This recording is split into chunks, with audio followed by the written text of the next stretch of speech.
Hola, buenos días, qué gusto. Son las 12 en punto en el Ecuador, las 7 de la tarde, como me corrigieron los amigos que viven en Europa. 7 de la tarde, sí, para nosotros 7 ya es la noche, ¿no? Para nosotros empieza a partir de las 6 a anochecer.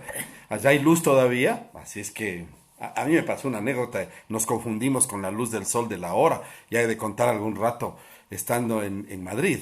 Así es que, bueno, qué gusto volverles a ver, voy a esperar que se vayan a conectar. Qué gusto volverles a ver. Ha pasado varios días desde el lunes que hice el último programa. He estado bastante ocupado. Esto del teletrabajo, de las teleconferencias, están dando resultado. Hemos tenido buenas noticias. Hay colegios públicos que están dando clases a sus estudiantes y han podido conectarse los estudiantes. Hola, mi querido pintor Brian Carrión, ya extrañándoles a todos ustedes para comenzar a tratar este tema, estos temas que estaban pendientes. Y claro, comenzando, voy a hacer también un anuncio la próxima semana. Estoy también un poco ocupado, un poco bastante ocupado.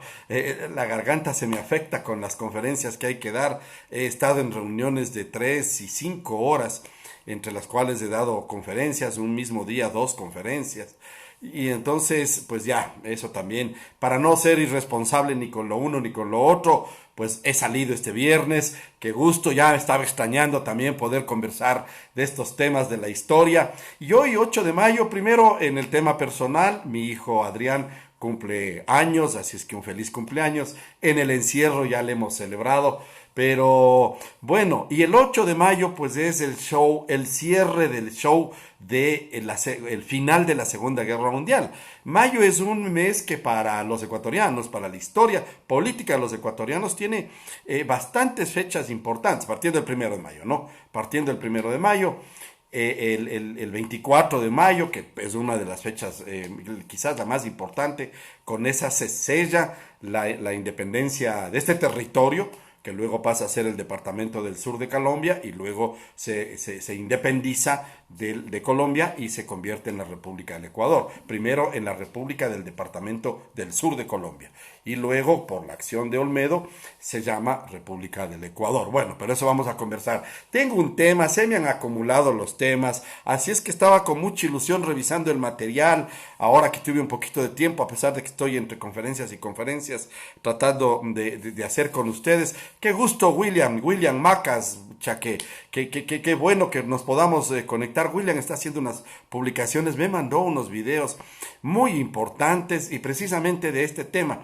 Pero, a ver, yo les quiero contar primero de qué va el tema, ¿no? Gracias a Gladys. Sí, pues claro, el programa. A mí también me hace falta hacer el programa, conversar estas conversaciones con amigos. Claro que estoy haciendo también conferencias académicas, pero pues lo académico tiene ya un sentido, un estilo, inclusive documentos que ya se vienen trabajando. Acá, en cambio, improvisamos y hay que leer y hay que recordar, mucho de recordar. Y esto me está haciendo acuerdo de algunos programas que ya hice sobre este tema. El 8 de mayo siempre es muy importante, pero es una semana de la caída del fascismo en Alemania, porque el 8 de mayo es el show, es la firma de uno de los últimos generales nazis que se hace cargo luego del suicidio de Hitler, no solo de Hitler, de toda la cúpula. Se suicidan muchos de los generales, otros se entregan, otros que ya estaban en esa conspiración, decir ya terminemos con esto, pues van al Palacio de Versalles en París. Entonces los Estados Unidos, que estaban haciendo el show de Hollywood para poder aparecer como los vencedores de la Segunda Guerra Mundial, esperaron y alargaron los días para hacerles rendir el 8 de mayo en una firma espectacular en ese espectacular Salón de los Espejos que es el Palacio de Versalles, ¿no? Que está en el Palacio de Versalles a un ladito de París. O sea, impresionante. Bueno, ahí se firmaron varios acuerdos en la historia del mundo, muchos documentos en la historia, tanto en la parte de la monarquía como en la Primera Guerra Mundial y bueno, y estos acuerdos que se han dado. Versalles realmente es espectacular. Así es que, sí, pues entonces los gringos un poco por las cámaras esperaron al 8, pero esto comienza mucho antes. Y de hecho, uno de los periódicos que quería leer y hacerles referencias es esto, cuando los alemanes comienzan a rendirse en el norte de Italia y Austria. y también en Europa del norte, en la Europa más al norte, más septentrional, en Dinamarca, en Noruega, en Finlandia, que estaba tomada ya, empiezan a rendirse. Pero este periódico está fechado el jueves 3 de mayo. Es decir, la información viene de los periódicos tomadas el 2 de mayo, pero el 1 de mayo ya cae Berlín. Ya Hitler ha muerto, no se ha confirmado, no se confirmó, digamos, en ese momento, pero fueron a buscarle, ya está conectado mi querido Edison Benítez, con quien hemos estado haciendo un poco de actividades, le he visto muy activo en las redes, pero como ven ustedes, la propia prensa ya establece estas circunstancias. De hecho, hay también ya una información que llega hasta el 7 de agosto del 46, al otro día de lo que se lanza la bomba atómica en Hiroshima y Nagasaki. Las bombas atómicas, esa es la parte que quiero contarles. Y claro, luego se rindió Alemania. Esto sale publicado el 7 de mayo, o sea, el 6 de mayo ya la noticia mundial. Pero la noticia del show en el mundo se publicó el 9 de mayo, porque el 8 de mayo se firmó la rendición en Versalles, el show de la firma espectacular. Pero esto ya va teniendo antecedentes, como les digo, y los antecedentes es que el ejército soviético, el ejército del general Yukov, que era el jefe de las fuerzas militares de resistencia desde Moscú, les prometió a Stalin entregarle Berlín y entregarle a Hitler el 1 de mayo, que es el día sagrado para ellos. Recuerden que para 1917, en medio de la Primera Guerra Mundial, hola Jorge Ramírez, también a los tiempos, qué bueno, desde Dinamarca, qué gusto, y justo estoy recordándome, qué bueno Jorge que estés conectado, conversando de estos temas, ¿no? De esta maravilla. Y claro, a mí me gusta recordar dos temas fundamentales. Una cosa es el final de la guerra, que se cuenta ya, se ven en Hollywood, en las películas, también en el aparato de publicitario de la Unión Soviética, también se cuenta la historia del lado de allá. En realidad son los soviéticos los que ganaron la guerra, los gringos también, pero ya vamos a hablar de los muertos. Pero a mí me gusta tratar estos temas. Qué bien, Fundación Poder, sé quién eres, la Fundación Poder, amigo, hermano, qué gusto. Pero a mí me gusta hablar en el final de la guerra de ciertos momentos. Alan Turing, que es, y hago énfasis, un homosexual, un científico homosexual, que luego de ser el genio que salva a la humanidad del fascismo, porque él logra detectar a la máquina Enigma nazi, le detecta con una máquina hecha con maderas, hace la primera computadora, le arma un establo en Inglaterra con un equipo de genios, este genio arma y le descubre los mensajes a la máquina Enigma, que era una máquina genial preparada por los nazis, en las cuales con ciertos códigos se enviaban los mensajes de ataque y asalto y bombardeos a Londres, especialmente, porque la obsesión de Hitler era Londres. Lo otro, Alan Turing, ese es un tema.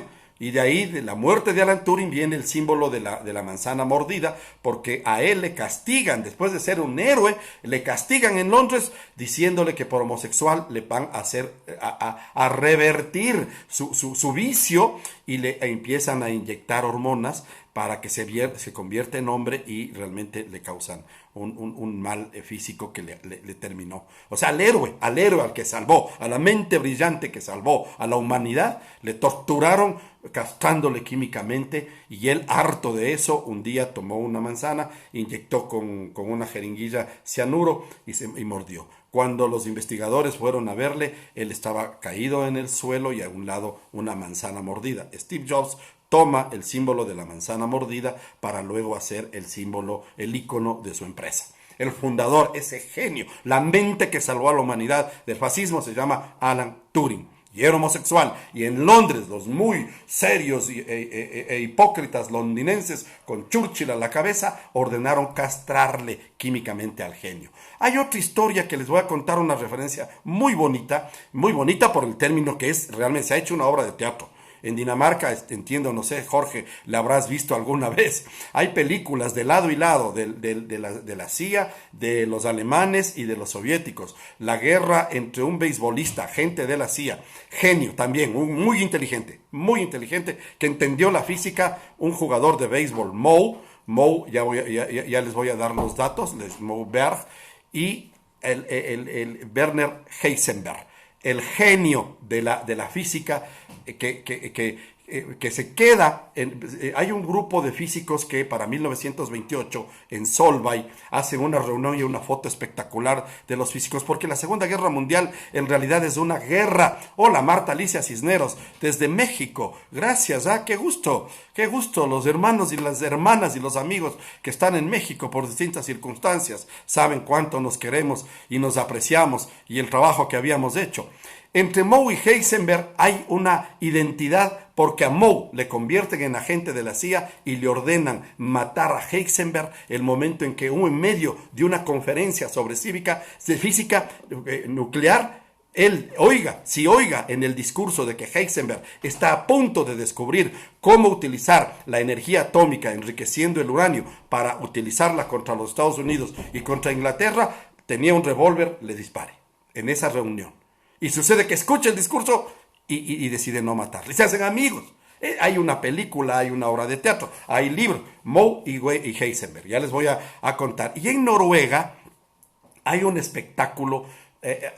Me encanta esta historia porque en 2 ocasiones los aliados descubren que Heisenberg ha ordenado a Hitler que se cree un laboratorio espectacular, súper vigilado, totalmente secreto y reservado. Ni los científicos alemanes sabían, ni Einstein, que tuvo que salir corriendo en 1932, se fue a los Estados Unidos, aquí nos van a matar. Un grupo grande de físicos que luego se vinculan a hacer la bomba atómica. El propio Einstein se arrepintió luego en varias cartas. Ahí hay una lucha. Cuando hagamos un programa sobre ahí hay una lucha tenaz ética, por la ética y la moral de Einstein sobre esto. Por ejemplo, von Braun, que eran todos eran científicos alemanes. Bueno, el propio Einstein era austriaco y habían venido Niels Bohr, por ejemplo, los genios que crearon la teoría de la física cuantitativa de campos, pues estaban trabajando en esto y estaban buscando el uso de la superenergía, de esta energía que iba a destrozar a la humanidad y que ahora está regada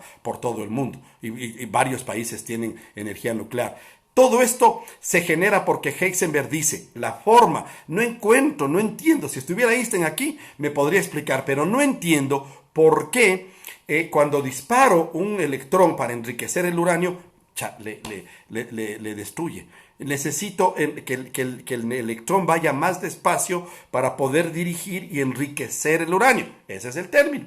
Bueno, yo no estoy en la ciencia, simplemente como un comunicador he investigado el tema. En eso he estado.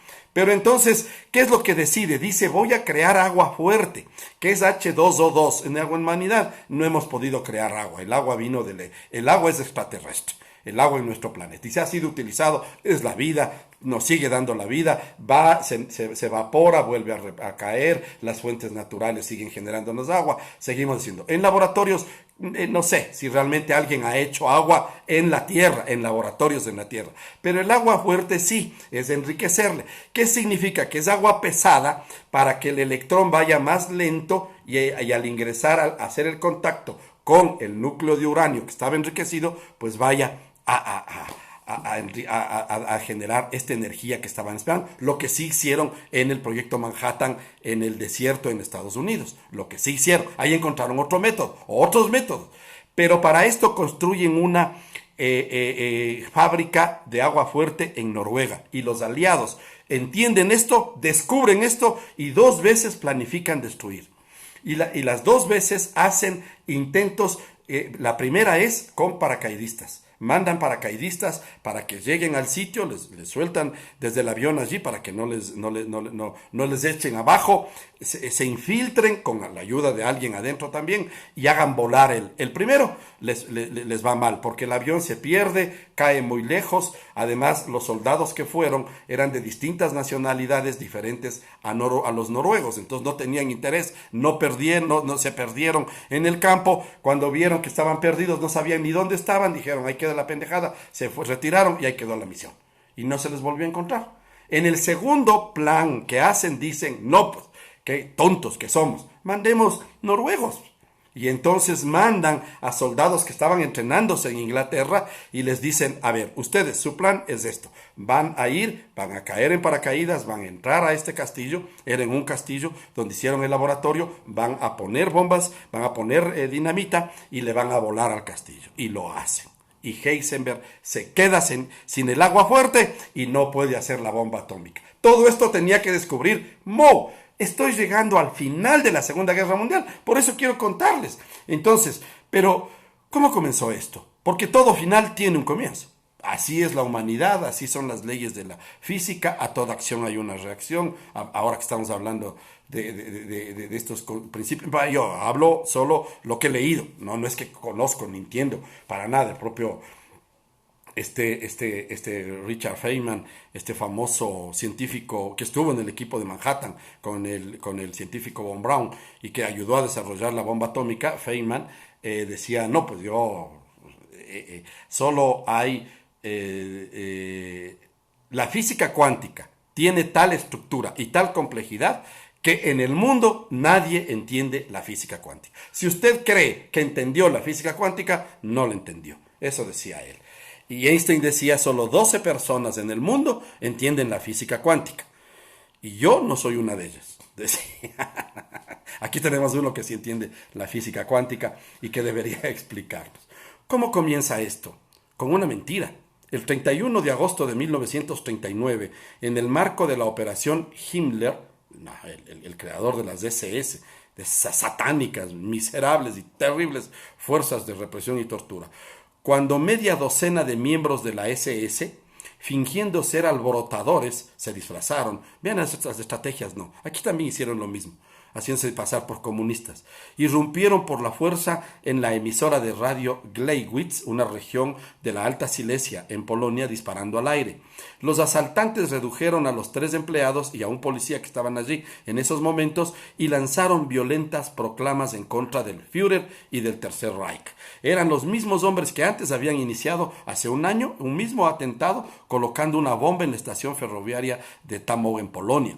El comando conectó un micrófono para permitir que un intérprete lance consignas patrióticas y anti-alemanas en polaco. En una de ellas decía, atención, esto es Gleiwitz, la emisora está en manos polacas.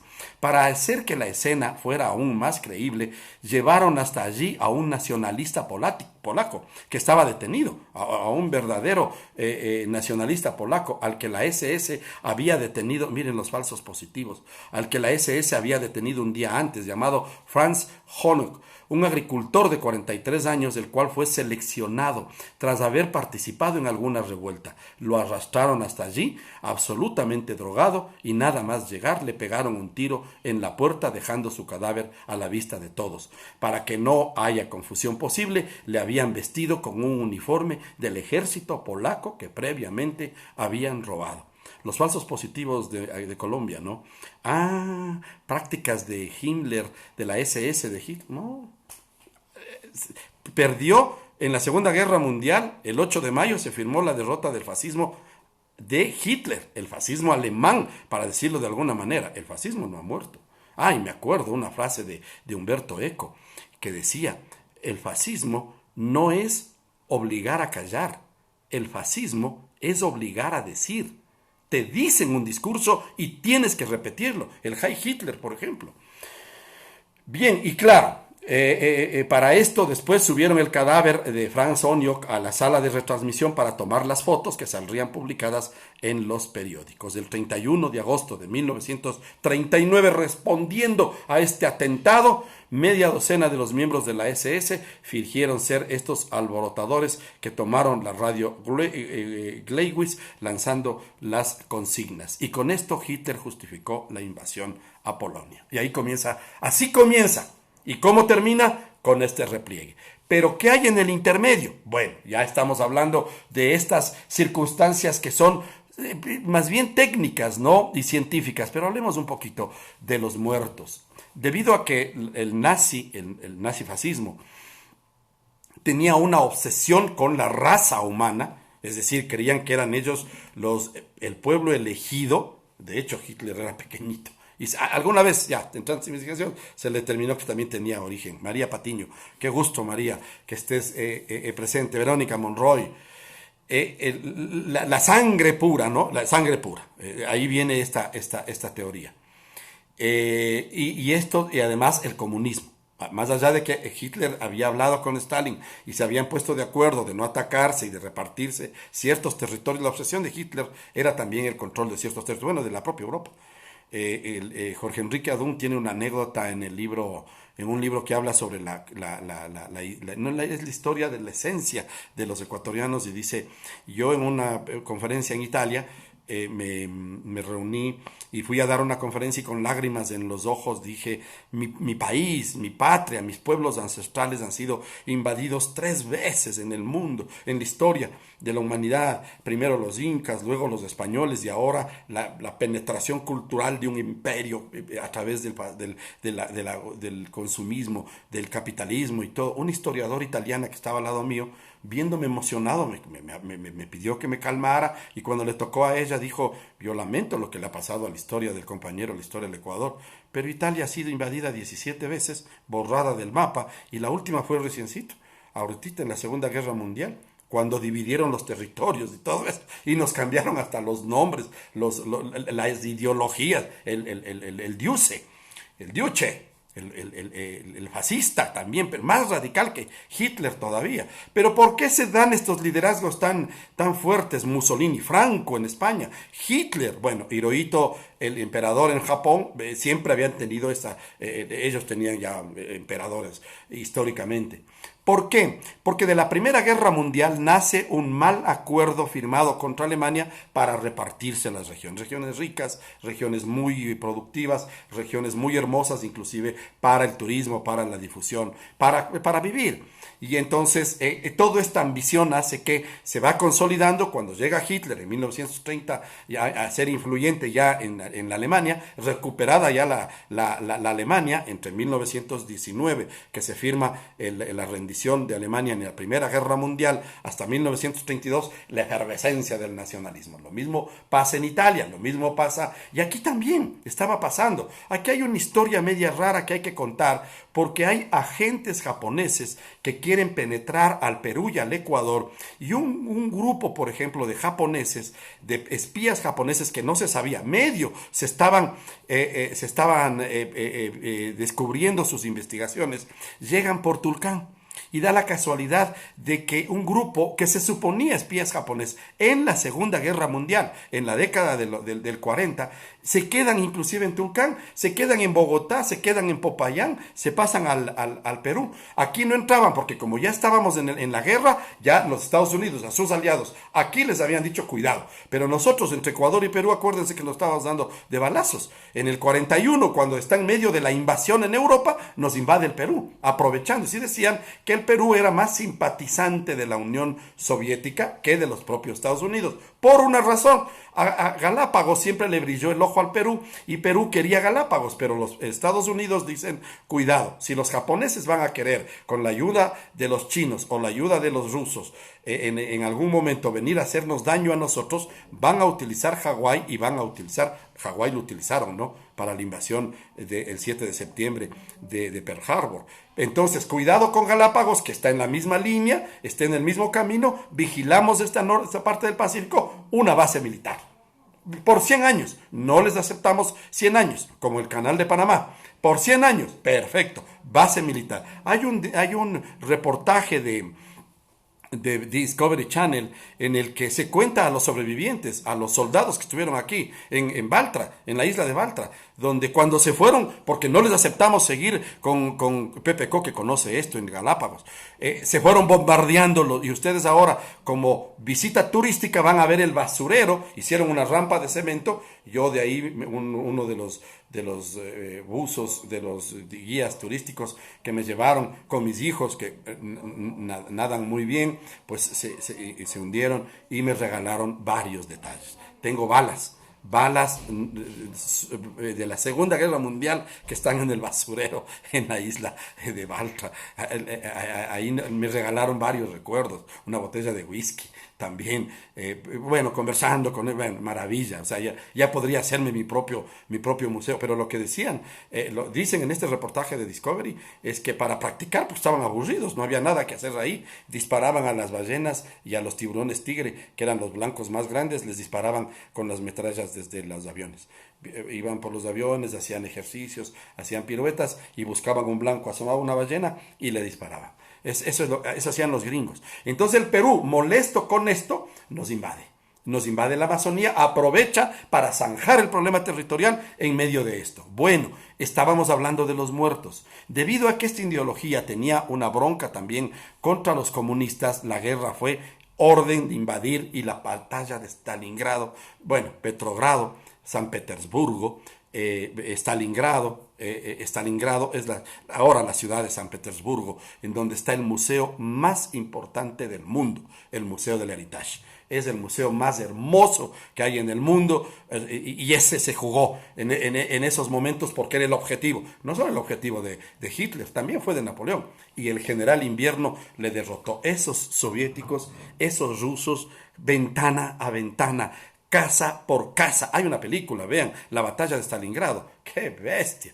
¡Qué batalla! Y les logran vencer a los nazis, porque además lo que hace Yukov es cortar las líneas de abastecimiento en un brutal invierno excesivamente frío en el norte de Europa, el frío que debe soportar el Jorge Ramírez allá, el que es negro, de tierra caliente, ya se va acostumbrado tantos años allá, pero eso es lo que les derrota. Pero además, no voy a ser infidente, pero hay una teoría que establece que si bien las estrategias, me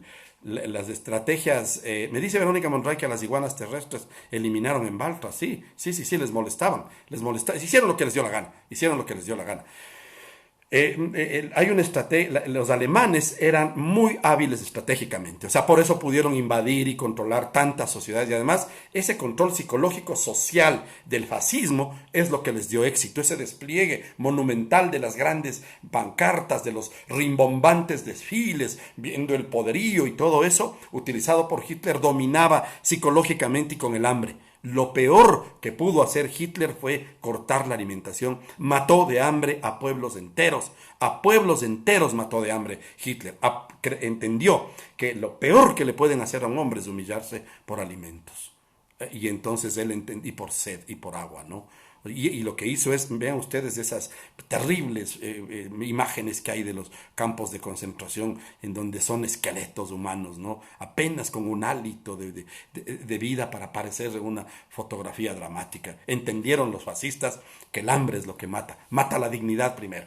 Claro, un ejército bien comido tiene ánimo para ir a combatir, pero un ejército, un pueblo sojuzgado, sometido por el hambre, haciéndole comer porquerías, humillándole por un pedazo de pan, por una manzana podrida, peleando el alimento con ratas y perros. Lo mismo pasó con los miserables en París cuando la Revolución Francesa. O sea, el hambre es lo que... Y los soviéticos igual, en medio de ese frío. Pero siendo esa la estrategia y las tácticas aplicadas por los fascistas, ¿por qué venció la Unión Soviética? Por el número.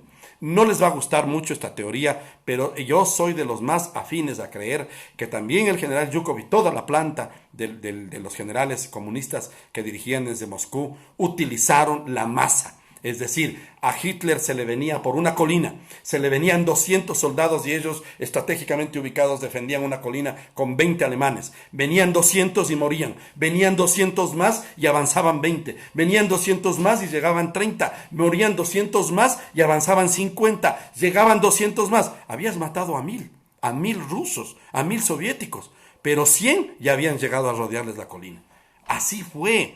Sí, la masa, sí, porque los soldados soviéticos no estaban formados. Recuerden que era un país que estaba en formación. 1917 gana, termina toda la estructura fascista para decirlo de algún modo, de la monarquía, también asesinando a los pueblos rusos y a todos los pueblos que vivían cercanos a Rusia en una extensión enorme. En esa extensión enorme, también matando de hambre el zar Pedro. que luego es derrotado y depuesto y asesinado con su familia, los Romanov, por el orden de Lenin y por orden de la cúpula del Partido Comunista, que toma el poder político y económico.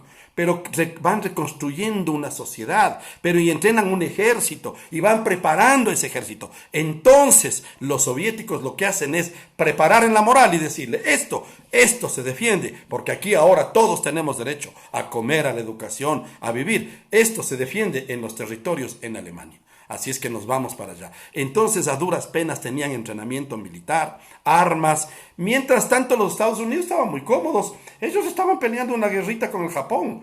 Hasta 1942, cuando llega el bombardeo de Pearl Harbor, los Estados Unidos veían desde lejos, fumándose un habano. No es que estaban metidos. Inglaterra sí, Inglaterra, Francia, Alemania, ahí sí había una efervescencia. Los partisanos, de donde sale, los partisanos italianos, de donde sale, pero eran grupos pequeñitos. Recuerden, ya hablamos de Guevara Moreno, también cuando participa en la guerra previa, comenzando la Segunda Guerra Mundial, y él participa en la guerra interna. Debido a esta situación de reparto y de agresión a los territorios, es que nacen liderazgos fuertes y se forma el eje fascista. España, Italia, Japón y Alemania. Pero Hitler le dice a España, mira, la personalidad de estos pueblos es muy díscola, no tienen una formación férrea, déjales. Y España queda fuera de la Segunda Guerra Mundial. O sea, en todo se reunieron, ¿no? Hay una famosa película y hay un detalle, pueden buscar la reunión de Hitler con Franco. Franco va de alfombra, va rendido, va con desplegando, qué bestia, todo un show. Hitler a regañadientes. Y hay unas fotos donde Hitler le saluda así, pero con desprecio a Franco. Porque claro, ¿y esta cosita que me viene aquí, el dueño del mundo, me va a venir aquí? Y el Franco que iba, pero a explicarle cómo ganó la revolución, cómo ganó la guerra, a la revolución republicana y todo esto, no le para bola. Entonces yo lo que quería es contarles esto, y ahora voy al delicioso tema, que tiene que ver también del final de la guerra, de este jugador, el tipo más raro que ha jugado béisbol jamás. Lo que pasa es que era tan brillante que él hizo las actividades que quería. Estudió para el abogado, entendió la física, se dedicó cuando le dijeron ¿quieres ser agente? Sí, y entonces siendo jugador también participa, y miren esto. Este es el recurrente calificativo que muchos utilizan para referirse a Moe Berg. Ya estaba famoso también el personaje de los tres chiflados, Moe, y le confundían con él. Pero eso le sirvió inclusive para en Europa confundirse, por ejemplo, y para que no denote que era un agente de la CIA, se hacía pasar por actor, y era el actor actor de los tres chiflados. Un histórico jugador del equipo de los Robius de Brooklyn, que luego se transforman en los Dodgers, cuya carrera empezó en el 23 y terminó en el 39, justo lo que estamos hablando, pero que ni de lejos será recordado por sus contribuciones al béisbol, sino porque en la Segunda Guerra Mundial decidió arriesgar su vida para investigar el progreso de la Alemania nazi en la creación de la bomba atómica. Su vida llega a la gran pantalla, se llama The Catcher Was a Spy, el catcher, el jugador que fue un espía, y un largometraje que adapta la biografía de este jugador. Su tarea más importante fue seguir la pista al físico más brillante de toda la historia. Dicen que Werner Heisenberg era más inteligente que Einstein, pero ese problema moral de si me quedo con Hitler o persigo a Einstein o les persigo a los otros para llegar a determinar esto, le puso en un conflicto psicológico y moral que inclusive dicen que estaba perdiendo la cordura. Werner Heisenberg, por esas flamante premio Nobel y pionero de la invención de la bomba atómica, pionero. Este Moe Berg, nacido en Manhattan en 1902, comenzó a jugar el béisbol en una escuela secundaria. Y bueno, luego pasó a las ligas clásicas. Era el centro de atención y a la vez un hombre reservado que no daba muchos detalles de su vida. Precisamente de aquí viene este particular apodo del jugador de béisbol más raro, puesto que Stengel, un legendario manager de los Yankees y de los Mets, después de verlo jugar por primera vez con los Brooklyn Rovers de 1923, dijo que se coló a través de varios equipos de ligas menores y cambiaba de posición cuando él quería. Entre estos juegos que les llevaron a Tokio en estos años, en sus labores, y le encargaron labores de espionaje a partir de 1934. Su primera labor fue en Tokio, durante una gira benéfica de su equipo, cuando se puso un kimono, subió al techo del edificio más alto para dar parte de la localización de donde estaban los astilleros y las industrias japonesas e instalaciones militares. Fue un éxito, por lo tanto les hizo un mapa y por lo tanto la CIA dijo que bien, aquí tenemos un buen agente. De esta forma, y después de un curso rápido de física compleja, entendió lo que debía hacer. Berg recibiría su primer encargo en 1944, cuando ya hay una guerra que se está realizando en la ciencia. Ya les estaba hablando, estaban por bombardear Noruega en la fábrica de agua fuerte, y que consistiría en obtener información sobre el proyecto nazi de crear la bomba atómica. Tampoco era un experto, tenía los conocimientos para entender, y entonces todo estuvo encaminado a ser un espía ideal para el trabajo que le fue encomendado. Según el guionista de la película, Robert Roth, Berg no le dio mucha importancia al hecho de que era judío y homosexual, también este jugador, ¿no? Dos atributos personales bastante peligrosos, ya contamos lo de Turing en aquella época, y que logró ocultar a los demás, con los demás eficientemente. Era el centro de atención, a la vez que era un hombre reservado. Las misiones se llevaron a cabo en distintos países. Él le fue siguiendo a Italia, a Inglaterra, Argelia y Yugoslavia, porque Heisenberg, lo que decía, él también participando ya en el espionaje, en el montaje de Hitler, invitaba a los físicos, porque llegó un momento en que se bloqueó, no podía avanzar más, y le escribía a Einstein y Einstein no le contestaba, y entonces dice, la única manera es poner aquí a preguntarles a las mentes, pero como estamos en guerra, que Hitler está dominando esta pendejada, lo que voy a hacer es invitarles en territorios neutrales a conferencias para oírles y ver si de ahí se me ocurre la salida para crear la bomba. Y le fue siguiendo. Inglaterra, Argelia y Yugoslavia. En ellos se hizo pasar por oficial nazi para ingresar a las bases de armamentos y municiones. Mientras tanto, en Estados Unidos estaba aumentando la preocupación en torno a los ensayos nucleares de Werner Heisenberg. Ante estos rumores, la Organización de Inteligencia coló a Berg en una conferencia en Zúrich. Aquí es la conferencia que iba a dar el físico. Fingiendo ser un estudiante, tenía ya el lenguaje, habló con Heisenberg. Berg escondió una pistola en el bolsillo y una cápsula de cianuro en el otro, por si era herido o tenía que suicidarse. El arma era para asesinarlo y el veneno para suicidarse una vez que termine el trabajo. Sin embargo, en el momento en que debía disparar, su mano vaciló y no apretó el gatillo. Pero en una cena con Heisenberg, a la noche siguiente, Berg escuchó a uno de los invitados decirle que la guerra está perdida para Alemania en el pasillo. En una cena, escucha esto Berg y dice, la guerra está Alemania. Y Heisenberg le responde agria y rápidamente, sí, pero habría sido bueno que nosotros la hubiésemos ganado ahora que va a terminar la guerra. El comentario le hizo creer, porque luego siguen conversando estos dos alemanes y le hace entender a ver que Alemania estaba muy lejos de completar la bomba atómica. Y aún así continuó al lado, se hace amigo del físico porque seguían paseando juntos y salían a comer juntos. Berg estaba en el mejor momento para asesinarle, pero se arrepintió, ya le comenzó a tomar cariño y dijo, este señor, la mente más brillante del mundo, no tiene idea por dónde ir a la bomba atómica. Las mentes brillantes, Richard Feynman, von Braun, estaban ya en el desierto de Nevada haciendo fueron dos proyectos Manhattan.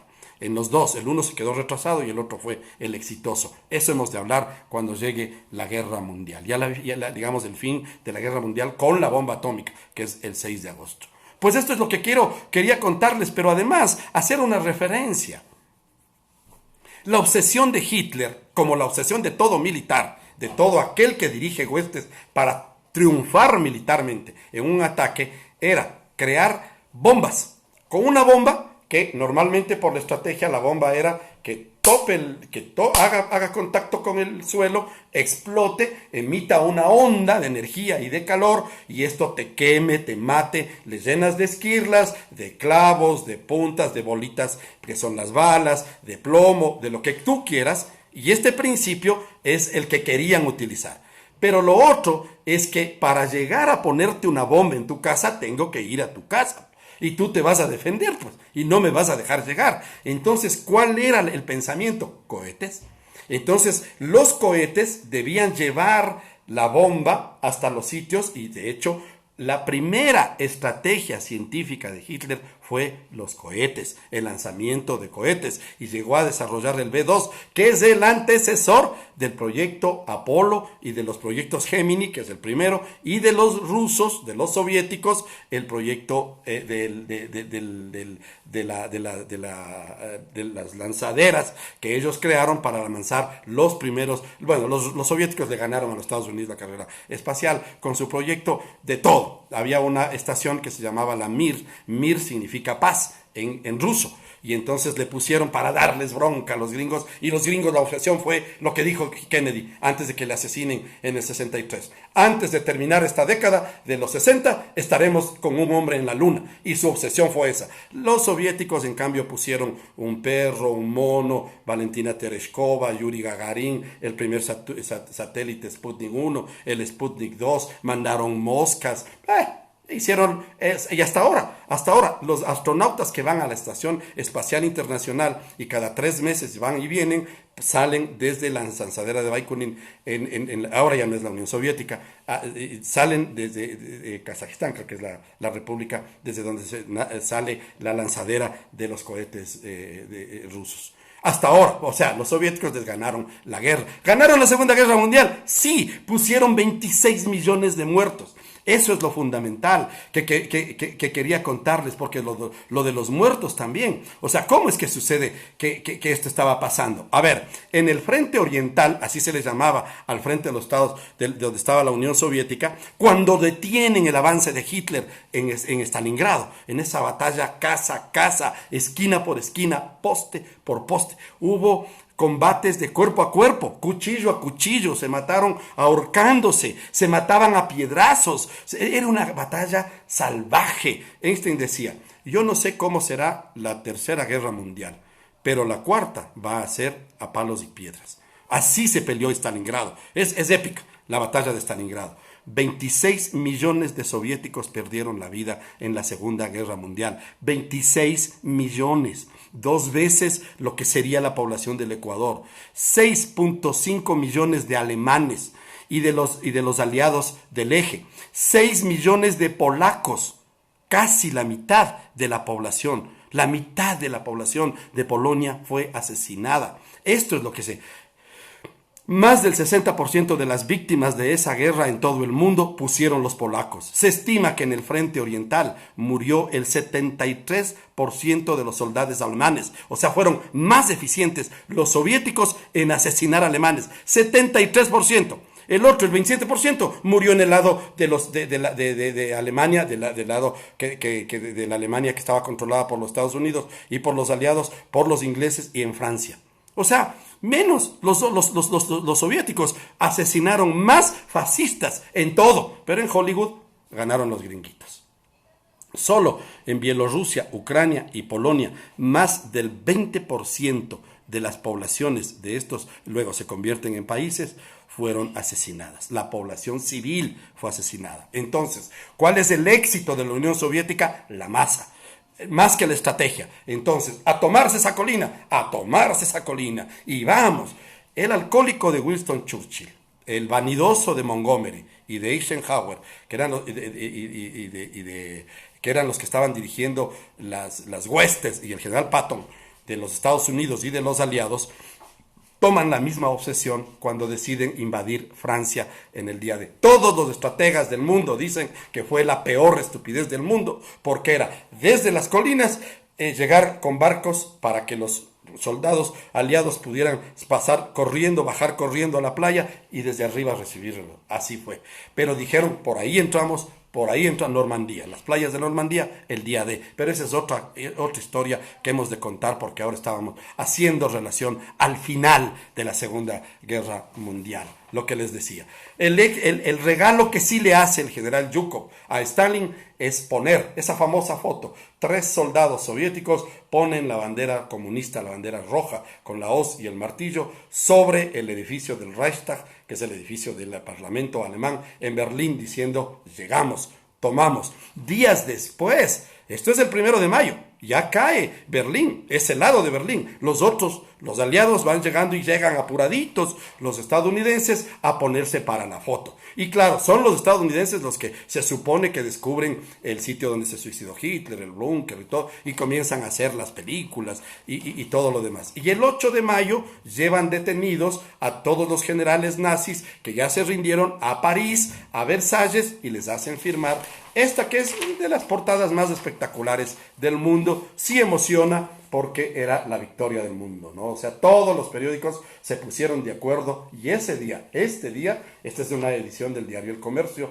en Quito se publicó así. El Mundo publicó victoria. Era el mundo contra Hitler, ¿no? Contra los fascistas. Pero la idea era comenzar y conversar con ustedes de esto de la ciencia. Miren, de ahí nace Alan Turing, de ahí nace la computación. Él es el padre, pero le obligan a suicidarse por homosexual, castrándole químicamente. El espía que estuvo en sus manos detener la Segunda Guerra Mundial, si es que el genio Heisenberg sabía por dónde, como decimos vulgarmente aquí, sabía por dónde le entra el agua al coco para hacer la bomba atómica, tenía que matarles. Miren, el bombardeo de un castillo en donde, convertido en laboratorio de agua fuerte, estaban desarrollando la posibilidad real, porque luego se hicieron los estudios, sí, el pensamiento de Heisenberg era real. Si él disparaba en agua fuerte, pero necesitaba mucha cantidad, hablemos de que necesitaba, por decirles, que casi prácticamente la mitad de un lago en agua fuerte para poder disparar y enriquecer el sistema que él quería. Él iba por ese lado, estaba perdido. Einstein y los otros, von Braun, por acá. Pero la diferencia es, primero, tienes que hacer el cohete para mandar la bomba. Y en la cúpula del cohete, en la punta, tiene que ir la bomba. Eso es el principio del sistema de irnos a la luna. Sale un cohete gigantesco, el Saturno, el Gemini, el Apolo, lo que ustedes quieran. Es un cohete y arriba va la cápsula, donde apenas en este sitio pequeñito van los astronautas. Las bombas fueron reemplazadas por las cápsulas donde van los astronautas. Eso es simple. Hitler tenía esa obsesión porque mandó varios B-2 y explotó sobre Londres. Entonces era desde aquí, desde Alemania, desde Francia, porque en realidad estaba más cerca. Desde Francia se dispararon los B-2, cayeron y explotaron. Ahora, el éxito era que no haya en la bomba contacto con la tierra, porque hasta que caiga ya te puedes bajar la bomba y hacerla explotar en el aire y tiene menos eficiencia. ¿Qué pasó con la bomba atómica? Eso, encontraron un mecanismo de tal manera que cuando el avión, el Enola Gay, soltó la bomba en Hiroshima, a 600 metros tuvo 10 segundos para retirarse. Botó la bomba y enseguida se abrió.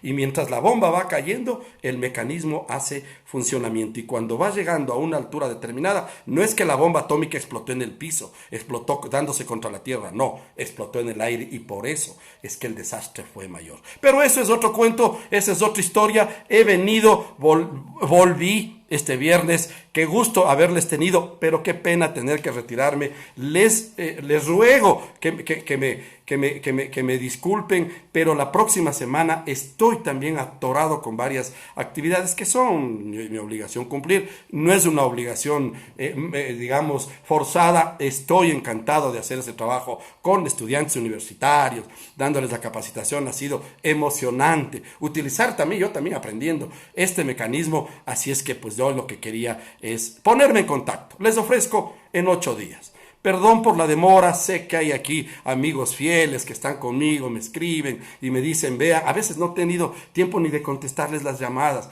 perdón por esas cosas, pero son cosas que estamos aprendiendo todos. Hay unos líos tecnológicos, no me conecto, no hay audio, no hay cámara, ¿qué hago con esto? Le das al teléfono contra el suelo, la computadora, todos estamos aprendiendo. Lo bueno es que pasemos un buen rato y sigámonos cuidando. Qué placer haberles visto, haberles tenido de nuevo, mis amigos que están conectados, y haber contado este tema que, como le pueden notar, me encanta, ¿no? Me fascina. Pero yo quise darle la vuelta por el lado de la ciencia. Ya, si no conocían, pues mire, y si ya conocían, qué bueno, cuéntenme sus anécdotas, cuéntenme sus historias, y qué pena tener que despedirme para vernos en 8 días. Cuídense, por favor. Gracias por haber acompañado. Así han de venir con Edison Miño. Así han de asomar para conversarnos un ratito, para poder conversar y estar entre amigos de estos temas. No sé qué tema puedo prepararles para la próxima semana. Si tienen ustedes, denme ideas, ayúdenme para preparar los temas. Al Edison Benítez, que es un experto en estos los temas, le veo que propone ahí Historia para no historiadores. Visiten esa página, visiten la de Jorge Núñez, la de Juanito Pazimiño, los historiadores. Ellos son expertos en tienen documentos importantísimos. Así es que, qué gusto. Gracias, Cris, por estar acompañándome. Fabián Cajas, hermano, que te abrazo a la distancia, siempre fiel y presente con los voceros comunitarios. Y no me olvido de Manabí, esa tierra hermosa, Cristóbal. Gracias, manavitas, por estar presentes. Gracias por darnos el ejemplo de pelear. Qué pueblo, yo les vi reconstruir de la nada su tierra después del terremoto. Yo sé que ustedes lo van a hacer de nuevo. Ustedes realmente tienen una experiencia de vida. Son herederos de Alfaro. ¿Qué más les podemos pedir a los manabas y a las manabas? O sea, qué envidia que sean herederos de la sangre de Alfaro. Gracias por haberme acompañado. Sigan cuidándose responsablemente y nos vemos en 8 días.